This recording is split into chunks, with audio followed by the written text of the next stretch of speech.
with us now. It certainly was packed legislative agenda, wasn't it? 40 bills. Anything in particular that kind of stood out to you? Well, obviously, I was kind of key part of drawing all that together and prioritising what we were doing. We've been working on that for months. So, I mean, yes, some of the people said I was there beaming today. I could see Aisha near me with her full robes on in the Lords. But I was beaming. It was a very emotional day to actually hear the King talking about a Labour government's legislative agenda after 15 years. So, really, really proud of quite a lot of it. I mean, look, there's some stuff that's not in there that we'll get to. Particularly for me, it was keeping our promises on some things that I think people have been let down about over years. So Martin's Law and Hillsborough Law were things I was very happy to see. Let's talk about some of the stuff that wasn't in there. First of all, votes for 16-year-olds. Is that going to happen?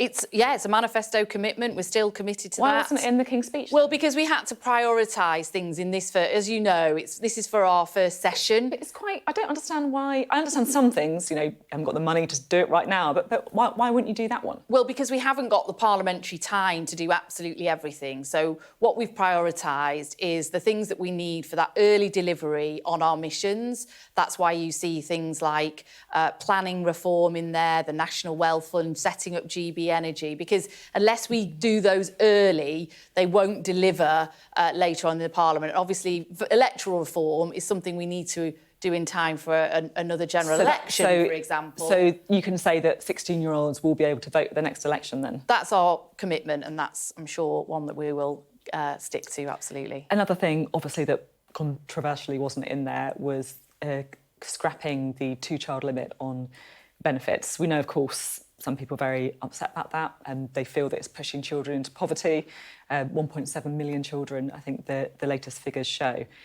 Is this something that the Labour Party wants to do, or that it just can't afford to do? What is it? Well, first of all, I don't think it's controversial. It's not in our King's speech. It wasn't in our manifesto. Oh, come on. It's you not know expected. It is controversial. Well, no, I mean, look, I think it's a separate thing about the topic itself, but I don't think there was an expectation it would be in our King's speech because it wasn't in our manifesto. It's not something we said we would do, and therefore there was an expectation it would be in that today. But look, we're a Labour government. We are absolutely committed to driving down child poverty and to get to a place where the last Labour government got to, which was child poverty almost eliminated. And now it's obviously at record highs. And that's why we've announced this cross-government cutting task force to look at all the issues around child poverty, because it's not just an issue of benefits, it's an issue of housing, education, early years, energy bills, uniform costs. That is obviously huge amounts true. of things. I completely accept that, but specifically, the benefits thing, it's not just me saying that, it's Gordon Brown saying it, it's the Child Poverty Action Group saying it, it's the Resolution Foundation who's saying it. They all say this is an issue.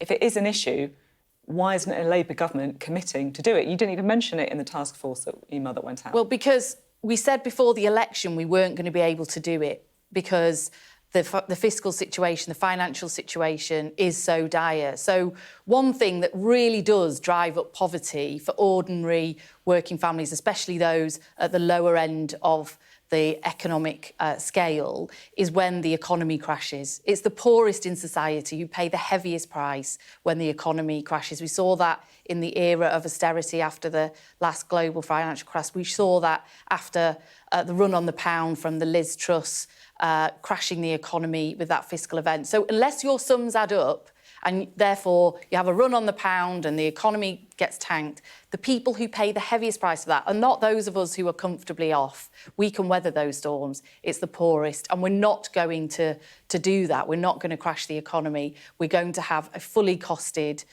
plans. That all of our plans in the manifesto, all of our plans in the King's speech are fully costed. And at the moment, that is a cost that we can't afford. But we are committed to tackling child poverty and looking at all of those issues across the piece. You mentioned Liz Truss there. I can't help but ask you, she complained, didn't she, about being referenced by you guys for crashing the economy, as she put it. Has that reference now been removed then? What's gone on? I think it has, because it's a sort of civil service document that's produced alongside the King's speech. But obviously, in what we can say as politicians about it, remains the same. So it was a mistake then? Which is that we are bringing in that fiscal responsibility bill. I think that's going to be introduced to Parliament this week, in fact. We've got a number of bills actually ready to be introduced this week. We're going to make sure that future major fiscal events are always subject to that OBR analysis so that we don't have the situation we had